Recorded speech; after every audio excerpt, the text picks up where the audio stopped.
नमो अरिहन्ताणं नमो सिद्धाणं नमो आर्याणं नमो वज्रायाणं नमो लोये सव्वसाहुनं मङ्गलं भगवान् वीरो मङ्गलं गौतमो गणी मङ्गलं कुन्दकुन्दार्यो जयन्धर्मोऽस्तु मङ्गलं सर्वमङ्गलमाङ्गल्यं सर्वकल्याणकारकं प्रधानं सर्वधर्माणां जैनं जयतु शासनं जैनं जयतु शासनं सर्वव्यापैकचिद्रूप स्वरूपाय परात्मने सोपलब्धिप्रसिद्धाय ज्ञानानन्दात्मने नमः।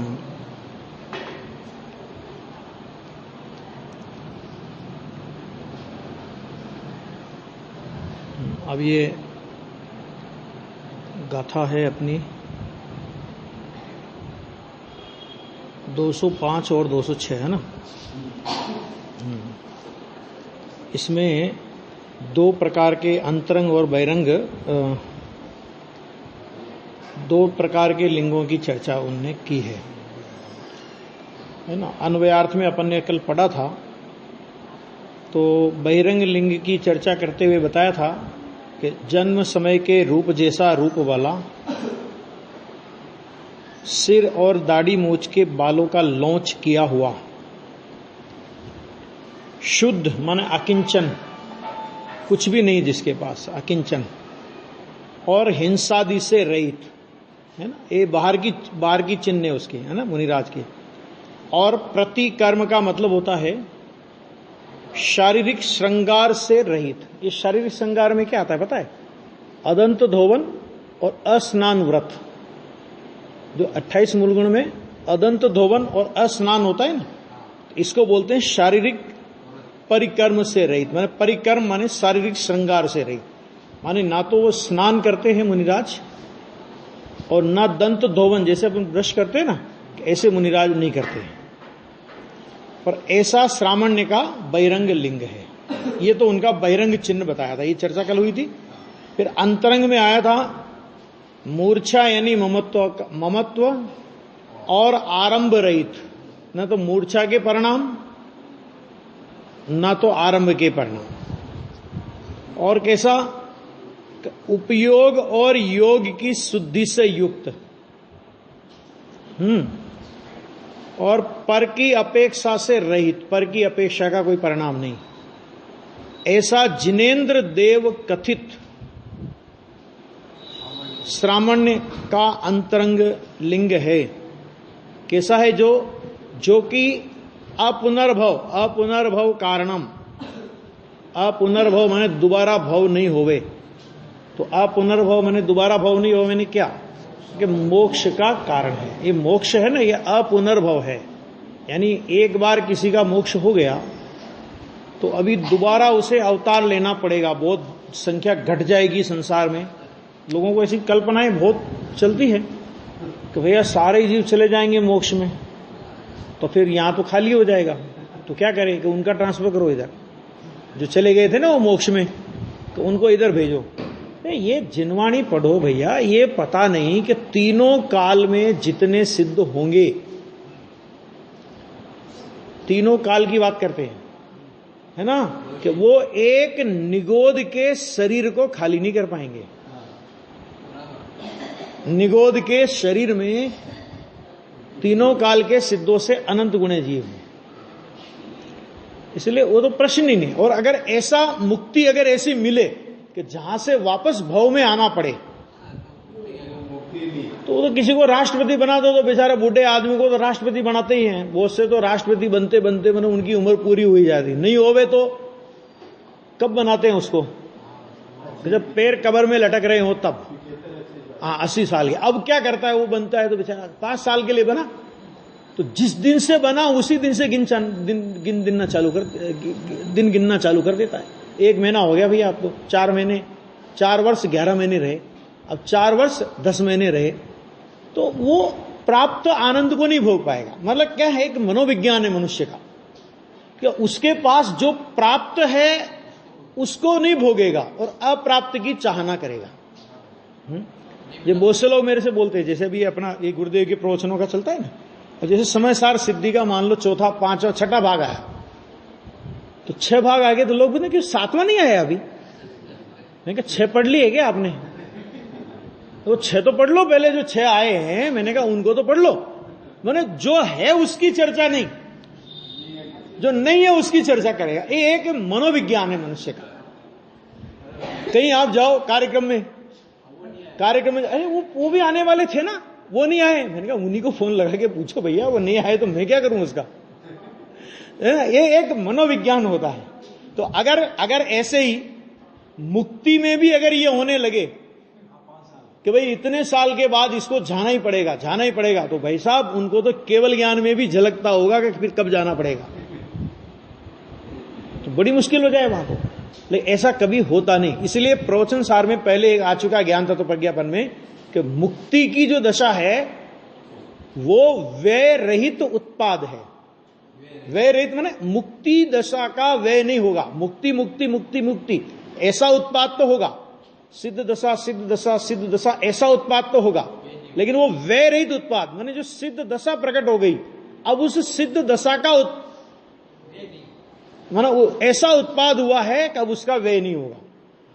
फिर उन्होंने कहा कि संसार दशा कैसी उनकी, तो उन्होंने कहा कि उत्पाद रहित व्यय है, कि वो जो संसार दशा का व्यय हुआ है अब उसका नया उत्पाद कभी अनंत काल में कभी नहीं होगा, है ना। तो अपुनर्भव की बात यहां पर करी। अब देखो यहां तो टीका बहुत समझने का है कि प्रथम तो अपने से यथोक्त क्रम से यथाजात रूप धर हुए आत्मा के, क्या कहा, यथाजात रूप माने जैसा आत्मा का सहज रूप धारण करने वाला। तो यथोक्त क्रम से माने जो क्रम पहले जिनागम में बताया गया है या इससे पहले की गाथाओं में जो क्रम बताया गया है, तो सबसे पहले तो प्रथम तो अपने से माने अपने आप से, किसी का दबाव नहीं कि तुमको बन जाओ, ऐसा अपने से यथोक्त क्रम से यथाजात रूप धर हुए आत्मा के, कि जो अंतरंग स्वरूप जैसा यथाजात रूप था आत्मा का, वैसा यथाजात रूप पना जिसने धारण किया है उसके क्या होगा कि अयथाजात रूप धर पने के कारणभूत मोह राग द्वेषादि भावों का अभाव होता ही है। ये मोह राग द्वेष भाव कैसे हैं कि मोह राग द्वेष माने आत्मा का, देखो ये लिखा है अयथाजात रूप का लिखा है, आत्मा का असहज रूप धारण करने वाला, माने आत्मा का सहज स्वभाव नहीं है। मोह करना, राग करना, द्वेष करना, पुण्य करना, पाप करना, क्रोध करना, मान करना, माया करना, लोभ करना, हिंसा आदि करना, ये सब कि ये आत्मा का सहज स्वभाव नहीं है।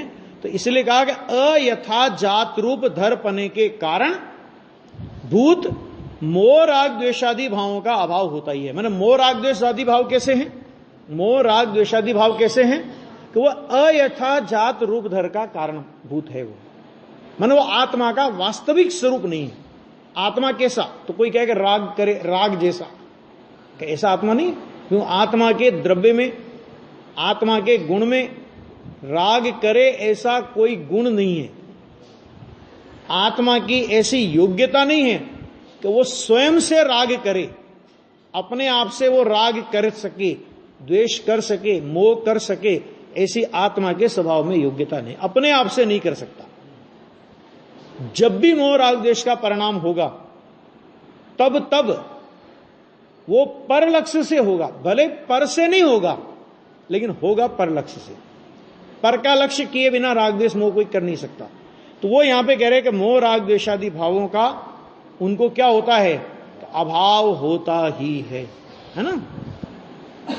ये अभाव होता है का मतलब मुनि दशा के योग्य मोह राग द्वेषादि भावों का मोह तो होता ही नहीं, राग द्वेषादि भाव भी चले जाते, तो ये उनको अभाव होता ही है।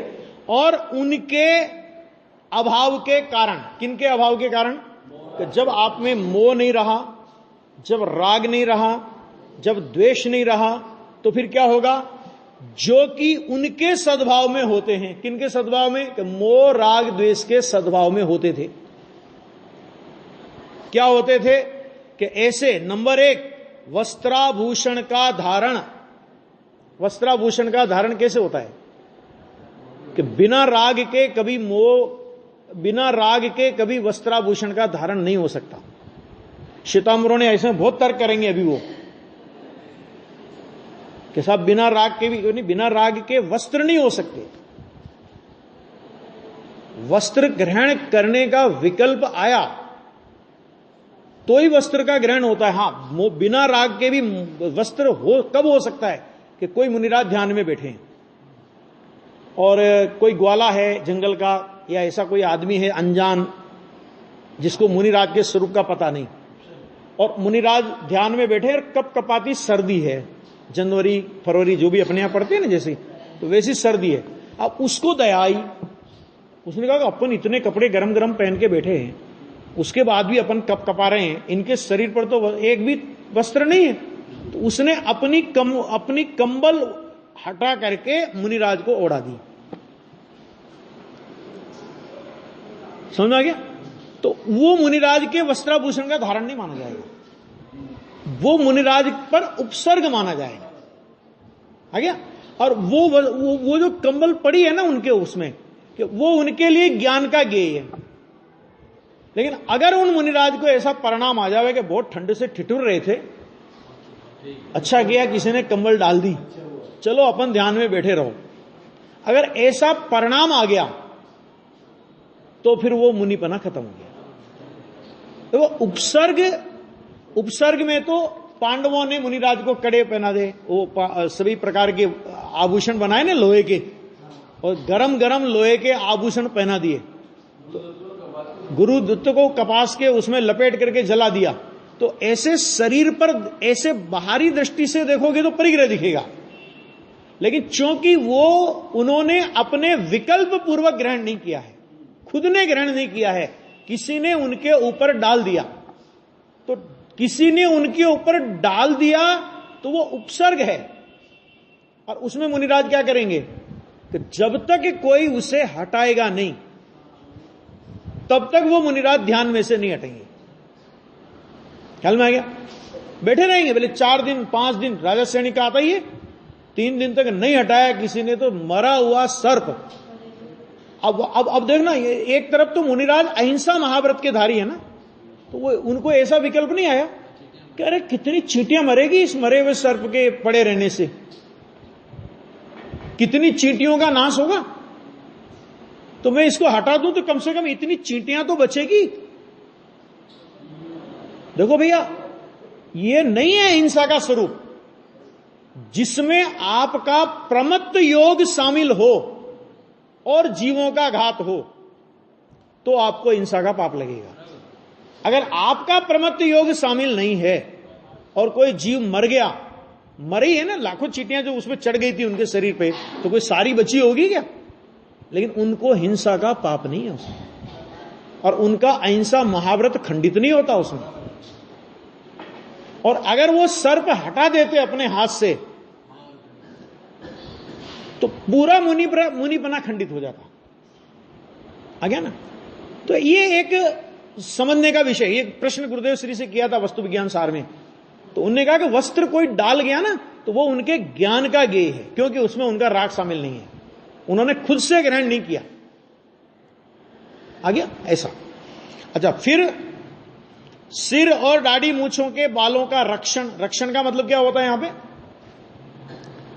कि वो उनको संवारना, अच्छे से जमा के रखना है ना, थोड़ा लोगों को दिखे कि ये बिना राग के नहीं हो सकता। ये फ्रेंच कट दाढ़ी जो रखते हैं तो ये बिना राग के रखते हैं। बाल आपके ऐसे जमे हुए कि जैसे किसी हीरो के हों, तो बिना राग के होगा। अरे अपने को भी अगर बाल संवारने का विकल्प आता है तो अपन क्या करते हैं, अरे चलो थोड़ा बाहर जा रहे हैं, थोड़े बाल वाल तो ढंग से कर लो। आता कि नहीं आता? तो कहते हैं कि ये भी बिना राग के नहीं हो सकता। और उन दाढ़ी मूंछ के बालों का, सिर के बालों का वो रक्षण नहीं करते, उसका तो लॉन्च करके फेंक देते हैं। आ गया? नंबर 2। नंबर 3, सकिंचनत्व का अर्थ किया जिसके पास कुछ भी परिग्रह हो ऐसा, माने कोई भी परिग्रह उनके पास दिखा जाए। देखो कमंडल और पीछी होती है ना, वो अपवादिक उपकरण उसमें आएगा आगे, तो वो तो है, उसको तो यहां पर अभी वो तो एक बहुत बाहर की चीज होगी। क्यों उसमें लिया कि कमंडल क्यों होना? अगर कमंडल नहीं होंगे तो मलमूत्र का प्रक्षालन कैसे करेंगे भैया? तो अशुद्धि होगी, ये लोक व्यवहार है क्या? है ना। अब पीछे इसलिए, अब इसके अलावा बहुत से लोग कहे कि साहब वो अगर आंखों से कम दिखे तो क्या करे? बहुत बहस चली थी इस पे, है ना। तो आंखों से अगर मुनिराज को कम दिखे तो मुनिराज क्या करे? तो इसके दो उत्तर हैं कि आंखों से दिखने का मतलब उनको 4 हाथ जमीन देखकर चलने में परेशानी हो, माने 4 हाथ जमीन का शोधन नहीं हो सकता हो, और आहार करते समय आहार का शोधन नहीं हो सकता हो। बहुत दूर की नजर नहीं हो, कोई फर्क नहीं पड़ता, माने ये 2 अनिवार्य है, क्योंकि विहार करेंगे आहार करेंगे, ठीक है। तो इन दोनों में भी अगर उनको असुविधा आ गई, शास्त्र पढ़ने का माने उतना आंखों की रोशनी कम हो गई, कोई फर्क नहीं पड़ता, क्योंकि मुनिराज को शास्त्र पढ़ने की अटक नहीं पड़ी है। मुनिराज तो खुद जीवंत जिन शासन होते हैं, वे तो जो बोले वो शास्त्र हो जाता है, तो उनको शास्त्र पढ़ने की कौन सी अटक है। लेकिन ये चलने में और आहार की शुद्धि में अगर इसमें आंखों की रोशनी इतनी कम हो जाए कि इसमें वो कार्य नहीं हो सके, तो मुनिराज अपने आचार्य के निकट जाकर ये निवेदन करेंगे कि प्रभु अब आंखें संयम की साधना के योग्य नहीं बची है, इसलिए मुझे समाधि की अनुमति दीजिए। ध्यान से सुनना भी। अब मान लो मुनिराज की उम्र छोटी है, तो ऐसा थोड़ी का समाधि का मतलब कोई आत्महत्या नहीं है, यह समझ लेना पहले कि हर किसी को समाधि की अनुमति आचार्य नहीं देते हैं। तो आचार्य भगवान ये जानते हैं कि इसकी उम्र अभी छोटी है और इस रोग का प्रतिकार किया जा सकता है, तो आचार्य महाराज ये भी उनको कह सकते हैं कि आप अभी दीक्षा का छेदन कर दीजिए, अपनी आंखों का उपचार कराइए, और जब आपके इस योग्य आंखें हो जाए तो वापस दीक्षा ले लीजिए। मतलब दीक्षा के छेदन का भी आचार्य महाराज आदेश दे सकते हैं, और उनको लगेगा अब इस आंखों का प्रतिकार होना संभव ही नहीं है, यह हो ही नहीं सकता, तो समाधि की आज्ञा भी देते हैं। समझ में आ गया ना। चश्मा लगाना यह मुनि दशा में बिल्कुल संभव नहीं है। क्यों? क्योंकि चश्मा लगाते ही फिर वही सारी की सारी झंझट खड़ी होगी कि पहले डॉक्टर को ढूंढो, उससे आंखों के नंबर निकलाओ, फिर चश्मा बन के आएगा तो कितनी मुनिराज है तो कितना बढ़िया, कितनी कीमत का वो चश्मा होगा, कैसा होगा, फिर उस चश्मे को पहुंचने के लिए कपड़ा चाहिए, चश्मे को रखने के लिए घर चाहिए, वो डिब्बी। यहां समझ में आ गया कि नहीं आ गया? और फिर कोई इस चश्मे को चुरा नहीं ले जाए, वो विकल्प चाहिए। उसके बाद चश्मे के नंबर घट जाएं बढ़ जाएं, आ गया? ये सारी पराधीनता हो जाती है, और एक उपकरण की बात नहीं होती, उसके साथ में पूरा परिग्रह का एक लंबा जंजाल चलता है ना। इसलिए वो मुनिराज चश्मा अपने जीवन में कभी धारण नहीं करते। समझ आ गया? बहुत से लोगों ने यह भी सिद्ध किया कि साहब वो शास्त्री तो पढ़ते चश्मा लेके, और कोई पिक्चर देखते हैं क्या? ऐसा भी तर्क किया लोगों ने, चली थी चर्चा। तो वो तर्क किया, तो मैं कहा भाई वो क्या करते हैं, प्रश्न वो नहीं है, प्रश्न वो है कि जिनागम इसकी अनुमति देता है कि नहीं देता। आज तुमने चश्मे की अनुमति दी कि कल को शरीर कमजोर हो गया, साहब बिना लकड़ी के नहीं चल सकते महाराज, तो फिर उनको वो गेड़िया रखने की अनुमति दोगे कि नहीं दोगे? है ना। तो इतनी पराधीनता, अगर इतनी पराधीनता ही अगर झेलनी हो तो फिर ग्रस्त दशा कौन सी खराब थी? ये मुनि दशा सिंह वृत्ति का मार्ग है। देखो भगवती आराधना में, अनगार धर्मामृत में ये एक बहुत अच्छी बात आई है।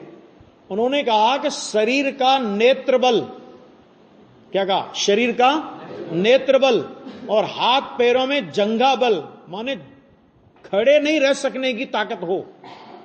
हाँ, ये हो सकता है कि हालत खराब है तो कोई उनके साथ में रहे, वो एक व्यवस्था हो सकती है। लेकिन अगर उनमें खुद से खड़े रहने की ताकत नहीं हो तो मुनि दशा में समाधि का विधान है कि साहब बैठ के आहार कर ले तो क्या तकलीफ है।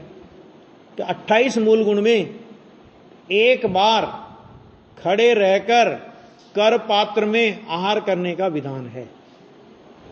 और इसलिए भगवती आराधना और अंगार धर्मामृत में जंगा बल और नेत्र बल के क्षीण हो जाने पर, मुनि धर्म के निर्वाह के योग्य नहीं रहने पर मुनिराज सल्लेखना को, समाधि को अंगीकार करते हैं। ये एक विधान है। तो ये आ गया। तो उनका रक्षण साकिंचन माने उनके पास इसके अलावा कुछ नहीं होता। सभी आ गया, आ गया। तो ये कुछ भी नहीं होता। कुछ भी हो तो फिर वो नहीं चलता कि साहब ये हमारे साथ, ये तो वो श्रावक रखते हैं, फलाना रखते हैं, ये सब बहानेबाजी नहीं चलती उसमें। हाँ, सावध्य योग से युक्तता। सावध्य योग मैंने पाप कर्म में युक्तता। पाप कर्म क्या है? वो शुभ शुभ तो है, वो अलग है, वो अध्यात्म का। विचरणान योग में पाप कर्म क्या लेना है यहां पे? उनकी भूमिका के योग्य जो परिणाम है, उससे विरुद्ध जाति का कोई परिणाम आता है तो वो पाप कर्म कहलाएगा। और बहुत कठोरता से सुनना, जिन मंदिर बनाना श्रावक का कर्तव्य है, मुनिराज का नहीं। अगर मुनिराज जिन मंदिर बनाने का उपदेश तो दे सकते हैं और देंगे कि श्राव, वो भी क्या देंगे कि श्रावकों का ये कर्तव्य है, तुम बनाओ और बनाओ तो मेरा आशीर्वाद है, ये नहीं। श्रावकों का ऐसा कर्तव्य है कि पीपल के बराबर जिन मंदिर और जौ के बराबर जिन प्रतिमा स्थापित करे, ये सब आया पद्मनंदी पंचविंशतिका में, है ना। तो वो श्रावक के लिए पुण्य कर्म है। और मुनिराज यदि उसी काम में लग जाए, जिन मंदिर बनाने में, प्रतिमा बनवाने में, मंदिर का नाप चौप करने में, है ना, घर तो नहीं बना रहे भले, चलो मान लिया घर नहीं बना रहे, मंदिर बना रहे हैं, जिन शासन कहता है कि उनकी भूमिका में वो पाप है।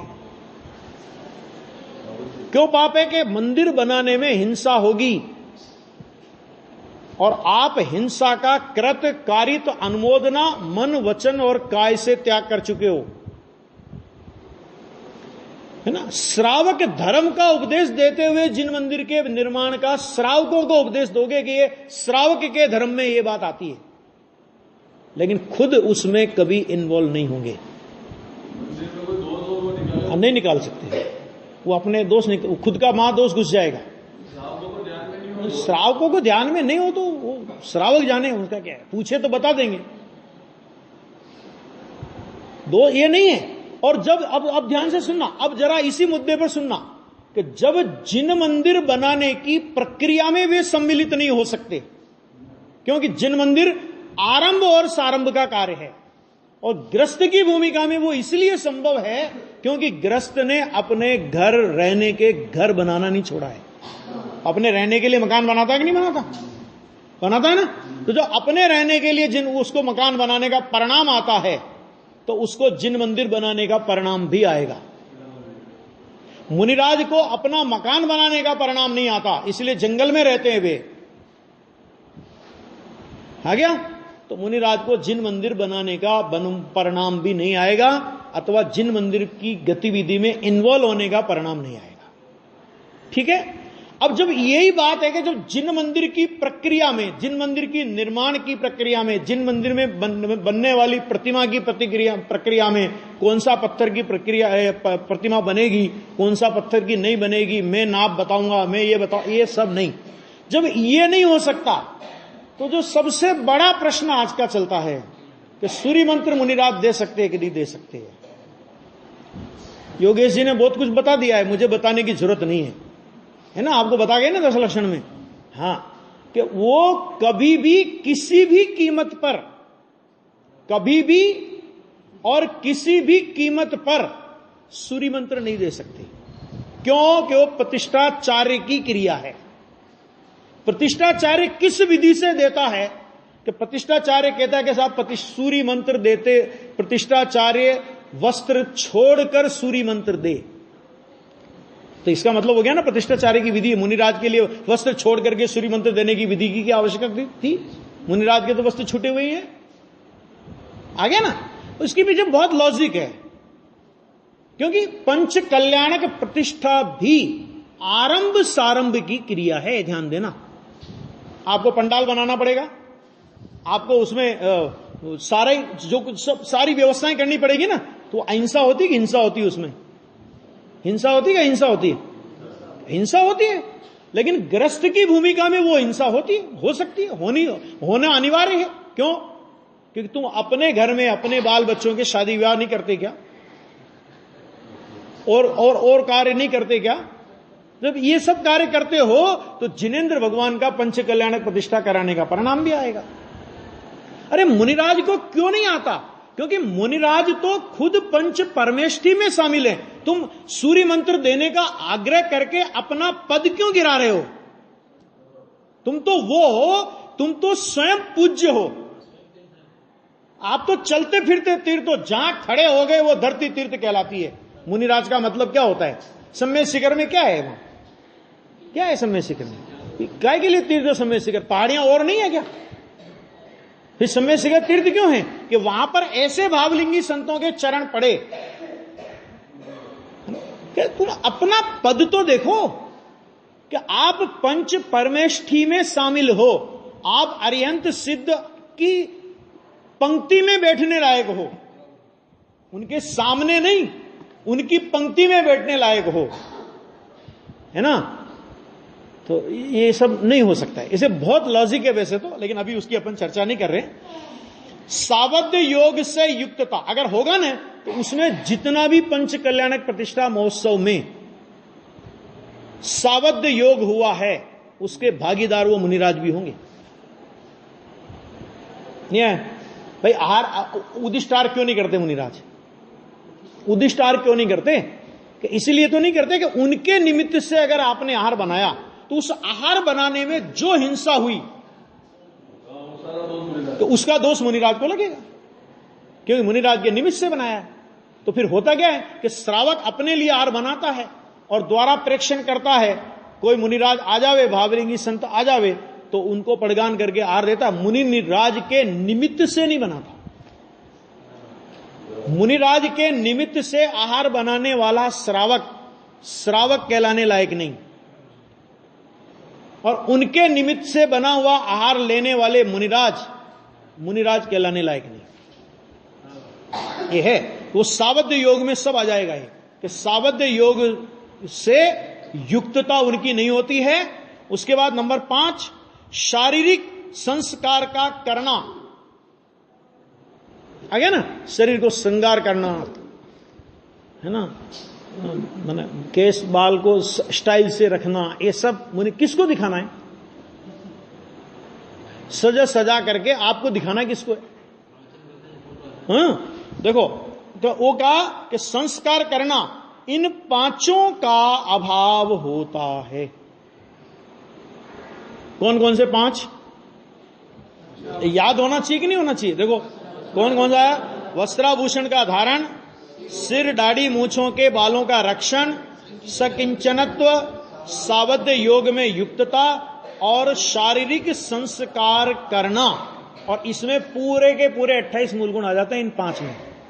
और इन 5 में से एक भी उड़ेगा तो 28 के 28 उड़ जाएंगे। आ गया?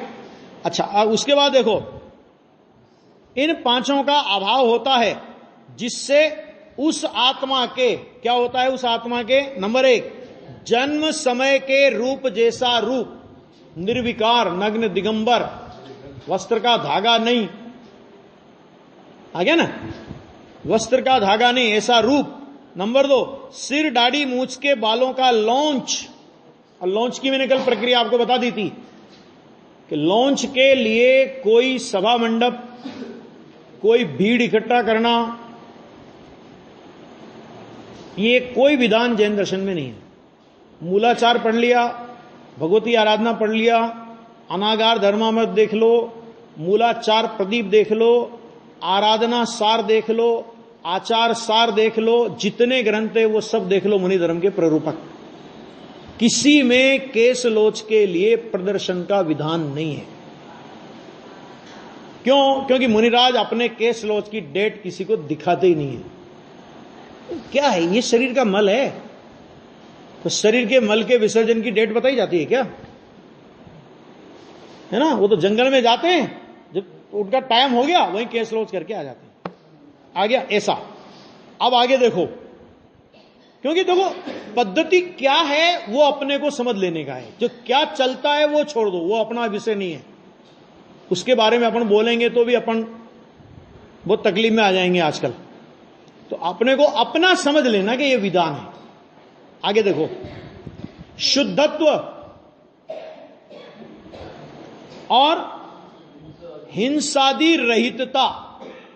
शुद्धत्व माने मुनि पद के योग्य, जो उनकी जैसी प्रवृत्ति होनी चाहिए वैसी, और हिंसादि रहितता। हिंसा, झूठ, चोरी, कुशील, परिग्रह, कृत, कारित, अनुमोदना, मन, वचन, काय, नौ कोटि से इनका उनको त्याग होता है। आ गया?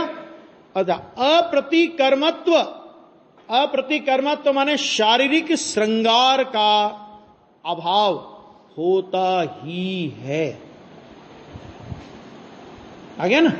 ये 5 बातें होती ही है ना? इसलिए यह बहिरंग लिंग है, ये बाहर से पहचानने में आता है, बाहर से किसी को भी दिखाई देगा। बोलो ये 5 बातें बाहर से नहीं देख सकते हम लोग। अंतरंग का परिणाम, मैंने कहा छोड़ो अंतरंग के परिणाम को, ये बहिरंग की 5 बातें तो दिखती है कि नहीं? दिखती है। बस इसके आधार पे भी निर्णय कर लो तो भी चलेगा काम। आगे देखो, और फिर क्या होता है अंतरंग लिंग में? क्या है तो और फिर आत्मा के यथाजात धर पने से दूर किया गया जो अयथाजात रूप धरपना। माने आत्मा का यथाजात रूप क्या है कि जैसा आत्मा परम शुद्ध परम वीतरागी तत्व है, उस परम वीतरागी तत्व के अवलंबन से अयथाजात रूप धरपना माने मोह राग द्वेष का जो अयथाजात रूपपना है, माने जो आत्मा से विपरीत जाति के परिणाम है। जैसा आत्मा का स्वरूप नहीं वैसे वे परिणाम हैं, तो उस यथाजात रूप धरपने से क्या किया उन्होंने कि दूर किया। क्या दूर किया कि जो अयथाजात रूप धरपना, मोह राग द्वेष है ना। 3 चौकड़ी कसाय, मिथ्यात्व तो हो ही गया, उसके साथ 3 चौकड़ी कसाय का अभाव होता है। अनंतानुबंधी नहीं होती, अप्रत्याख्यानावरण नहीं होती, और संजलन प्रत्याख्यान नहीं होती, संजलन होती है। अब संजलन में 2 कार्य होते हैं कि जब भी संजलन का मंद उदय होता है गुणस्थान 7वां होता है, जब संजलन का तीव्र उदय आता है गुणस्थान 6 आता है। समझ आ गया? और संजलन कसाय को किसकी उपमा दी है पता है? पानी में आप लकीर खींचो हाथ से, बहता हुआ पानी है और उसमें आप हाथ से लकीर खींचो, तो कितनी देर टिकेगी वो? ये इतनी सी कसाय होती। अब उस कसाय को क्या कसाय कहे, लेकिन होती है ना, सत्ता में है तो बोलना पड़ेगा। आ गया?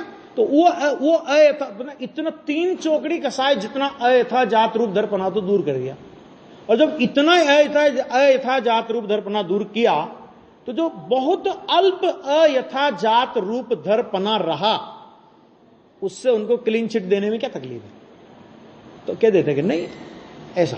तो अयथाजात रूप धरपना उसके कारणभूत मोह राग द्वेषादि भावों का अभाव होने से ही हां जो उनके सद्भाव में होते हैं ऐसे ममत्व अंतरंग में पहले वहां दूसरा लिया था, यहां अंतरंग में दूसरा कि ममत्व और कर्म प्रकर्म के परिणाम। ये कर्म प्रकर्म क्या है कि काम को अपने ऊपर लेना, काम में युक्त होना, काम की व्यवस्था करना, माने कोई भी कार्य। आ गया? अभी जो मैं बोल रहा था हाँ वही, कि कोई कार्य की व्यवस्था मुनिराज अपने ऊपर नहीं लेते। कोई समाज वाला कहे कि महाराज अब आप आ गए हो तो हमारा तो तीर्थ का उद्धार हो जाएगा, है ना। कि कोई कर्म प्रकर्म से रहित होते हैं, किसी भी कार्य का वजन। क्यों भाई साहब, फिर गृहस्थी की जिम्मेदारी कौन सी खराब थी? कि घर गृहस्थी में तुम्हारी जिम्मेदारी अपने परिवार के 5-7 लोगों के प्रति तो थी, कि वो जिम्मेदारी छोड़ करके, उससे पलायन करके तुमने हजारों की समाज की जिम्मेदारी अपने ऊपर ले ली। हैं? क्या चीज? तो इसीलिए वेश लिया क्या? आगे समझ में? तो एक तो ममत्व तो नहीं, और दूसरा कर्म प्रकर्म के परिणाम ये किसके सद्भाव में होते हैं? कि मोह राग देश के सद्भाव में होते हैं। अयथा जात रूप धर बोला कि नहीं बोला? मोह राग देश माने क्या? कि अयथा जात रूप धर। तो बोलो अयथा जात रूप धर हो गया हो, तो अयथा जात रूप धर हो गया, तभी मुनि बचा कि नहीं बचा? आगे बात समझ में? कोई जिम्मेदारी नहीं। अरे ये जिम्मेदारी, अरे इसमें समझ लो ना कि समय सार आदि परमागम आचार्य कुंद कुंद देव ने वन जंगल में लिखे ताड़ पत्र पर वो शास्त्र लिखे थे ना। और लिखने के बाद उस शास्त्र के पन्ने को वहीं छोड़ करके चले गए आगे। अगर विहार करना था तो लेके नहीं गए साथ में। समझ आ गया?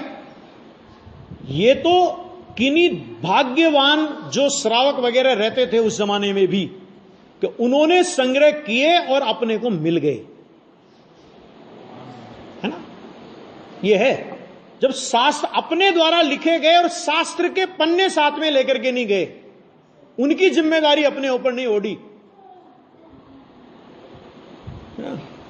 तो हमारे तीर्थ की, हमारे मंदिर की, हमारी धर्मशाला की, हमारी पाठशाला की, हमारी समाज की, हमारे मंडल की, हमारे इसकी, हमारे उसकी, ये जिम्मेदारी मुनिराज कैसे अपने ऊपर लेंगे? सोच लेना जरा। और लेते हैं तो मुनिराज नहीं है उसमें, क्या 2-2-4 है? वो तो क्या है, बात है उसमें। क्योंकि जब जिनवाणी कह रही यथा जात रूप धर है, मुनिराज तो यथा जात रूप धर होता है, अंदर में भी यथा जात रूप धर और बहिरंग में भी यथा जात रूप धर। तो जो चीज नहीं हो सकती वो नहीं हो सकती। और देखो भैया, स्वार्थी लोग तो अपना स्वार्थ सीधा करने के लिए, ध्यान से सुनना, कि स्वार्थी लोग तो अपना स्वार्थ सीधा करने के लिए मुनिराजों को भी संसार के कार्यों में घसीटे बिना नहीं रहेंगे। वो तो स्वाभाविक है, क्योंकि वो तुम्हें संसार के कार्यों में, ये धर्म के कार्य भी संसार के कार्य कौन से हैं, क्या है वो, कि इनमें अगर वो नहीं घसीटे तो वे संसारी कैसे, और तुम उनमें घिसट जाओ तो तुम मुनि कैसे? दोनों बातें कि अगर वे तुम्हें नहीं घसीटे तो उनका नाम संसारी कैसा, वो संसारी कैसे कहलाएंगे? और उनने घसीटा और तुम घिसट गए, तो इसका मतलब यह हुआ कि भाई साहब तुम्हारा प्रभाव कम है, उनका प्रभाव ज्यादा है। संसार क्या क्या है मुनि? सोचो जरा। इसलिए बहुत ये गजब का शब्द लिया गुरुदेव, तो इसका ऐसा अर्थ करते हैं, आपको हमारी पाठशाला में 1 घंटा बच्चों को पढ़ाना ही पड़ेगा, कोई जिम्मेदारी नहीं।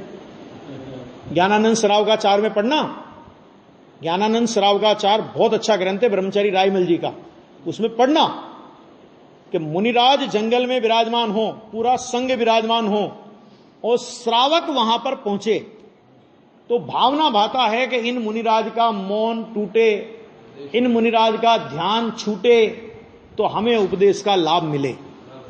2 घंटे 4 घंटे 6 घंटे नहीं टूटा ध्यान, तो कुछ लोग तो थक हार करके चले गए, लेकिन कुछ भव्य लोग बैठे रहे।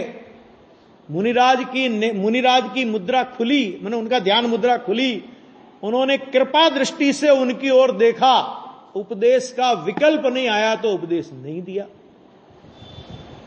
अपने जैसे लोग क्या करेंगे? अच्छा जी हम ये फालतू, भाई साहब हमारे गुलाम है मुनिराज, कि साहब हम इतने लोग बड़े भाव से गए थे सुनने के लिए। अरे तुम सुनने के लिए गए थे, उन्हें सुनाने का विकल्प नहीं था। पंडित जी ने क्या लिखा? धर्म के लोभी जीवों को देखकर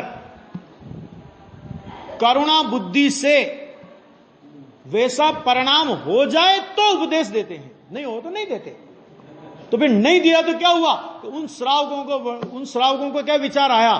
तो कोई बात नहीं, मुनिराज के मुख से, श्री मुख से उपदेश नहीं मिला तो कोई बात नहीं। अरे मुनिराज की मुद्रा ही मोक्ष मार्ग का दिशा निर्देशन कर रही है। और इतना भाववाही विवेचन किया है ब्रह्मचारी रायमल जी ने, टोडरमल जी के समकालीन थे और उनके सहयोगी थे, है ना। इतना जोरदार विवेचन किया है कि पढ़ते के साथ ही ऐसा लगे कि किसी जंगल में अपन लोग चल रहे हैं, मुनिराज का संग विराजमान है और अपन लोग ही उस श्रावक सभा के पात्र हैं, ऐसा अपने को लगे। इतनी भाव से विवेचन किया है। अद्भुत दशा है, अपूर्व दशा है, सामान्य दशा नहीं है। हम अपने गज से इस दशा को नहीं नापें। ऐसा कैसे होगा, ऐसा कैसे होगा? भाई होगा ना, ये सामने लिखा ना, मैं तो नहीं पढ़ रहा ना, एक एक शब्द आपको शास्त्र से पढ़ के बता रहा हूं, बराबर है। तो क्या लिखा? कर्म और प्रकर्म के परिणाम, माने किसी भी कार्य की जिम्मेदारी अपने माथे लेना, यह बिना राग के नहीं हो सकता। नहीं, गृहस्थों के प्रोजेक्ट चलते हैं तो अभी ये व्यापार, उसके बाद अभी ये व्यापार, अभी ये व्यापार, अभी ये व्यापार, ये जो सारे गृहस्थों के प्रोजेक्ट चलते हैं, ऐसे प्रोजेक्ट मुनिराजों के चलने लगे। कभी यहां का मंदिर, अभी वहां का मंदिर, फिर वहां बनाना है, फिर वहां करना है, फिर वहां करना है, फिर वहां करना है। अरे भाई साहब, मुनिराज पंच कल्याण के निमित्त से विहार नहीं करते, क्योंकि मुनिराज का विहार अनियत विहार होता है, तिथि से बंधा हुआ नहीं होता उनका विहार। अनियत माने कोई पता नहीं किसी को कहां जाएंगे, और पंच कल्याण प्रतिष्ठा की तिथि नक्की होती है। वो अनियत तिथि नहीं होती ना, उसकी तो डेट फिक्स करोगे कि नहीं करोगे, और फिक्स डेट के हिसाब से नहीं करते मुनिराज विहार। माथे जिम्मेदारी नहीं ली उनने, कोई सारी जिम्मेदारियों के त्यागने का नाम मुनिपना है। उनके रहने से कार्यक्रम अगर बढ़िया हो रहा है, हाँ तो हाँ बिल्कुल रहे ना। जिनवानी पे लाल लाइन फेर दे, उसके बाद कुछ भी करे, लाल लाइन फेर दे। प्रकर्म की परिणाम, इस पे लाल लाइन फेरे कि कुंद आपने गलती की, अमृतचंद्र जी आपने गलती की, हम आपसे ज्यादा समझदार हैं। हाँ तो धर्म, ये कुंद ने अप्रभावना के लिए लिखा होगा ना। ये कुंद ने जो लिखा कि कर्म प्रकर्म के परिणाम नहीं होते, तो ये उन्होंने अप्रभाव, उनको पता नहीं था कि मुनिराज जाएंगे तो प्रभावना होगी। फिर क्यों लिखा? प्रभावना नहीं होगी, सचमुच में सच्चे मुनि धर्म का ह्रास होगा, क्योंकि वो मुनि धर्म का स्वरूप नहीं है। आगे देखो, शुभाशुभ उपरक्त उपयोग, देखो शुभाशुभ उपरक्त उपयोग माने शुभाशुभ में लगा हुआ उपयोग है ना, कि ऐसा। और तत्पूर्वक तथा विद योग की अशुद्धि से युक्तता, माने शुभ और अशुभ योग। रक्तता की बात है, मुनिराज की भूमिका में अशुभ तो होता ही नहीं, शुभ भी होता है ना, तो उसके प्रति रक्तता नहीं होती। आ गया, ये रक्तता का निषेध हुआ। फिर नंबर 3, परद्रव्य से सापेक्षता। इतना ये चाहिए, ये कोई परद्रव्य की सापेक्षता नहीं। अरे आहार करने निकले, वो तो आहार की प्रक्रिया आएगी जब मैं चर्चा करूंगा कि मुनिराज आहार करने जाते हैं ना, तो कैसे जाते हैं, वो आहार की विधि अगर कोई मुनिराज की अपन समझ लें अपन, तो अपने को लगे क्या दशा है ये, अद्भुत दशा। ऐसे संत इस दिगंबर दर्शन के अलावा किसी दर्शन के पास नहीं है किसी के पास। अब उसमें थोड़ी चलेगा वो। देखो, तो परद्रव्य से सापेक्षता, इन तीनों का अभाव होता है, इसलिए उस आत्मा के मूर्छा और आरंभ से रहितता। अच्छा, नंबर 2, उपयोग और योग की शुद्धि से युक्तता तथा पर की अपेक्षा रहितता होती ही है, होना चाहिए नहीं कहा, होती ही है। इसका मतलब क्या, ही का मतलब क्या हो गया, सख्त आदेश है आचार्य कुंद का। होती ही है कि नहीं होती तो दूसरा रास्ता देखो। श्रामण्यपना नहीं है ये, और कुछ होगा हम नहीं कह सकते। इसलिए यह अंतरंग लिंग है, इसलिए इसको अंतरंग लिंग कहा। और जहां ऐसा अंतरंग लिंग होगा, बहिरंग लिंग उससे विरुद्ध नहीं होगा। आई बात समझ में? बहुत सारी बातें हैं, आगे और अपनी चर्चा चलेगी।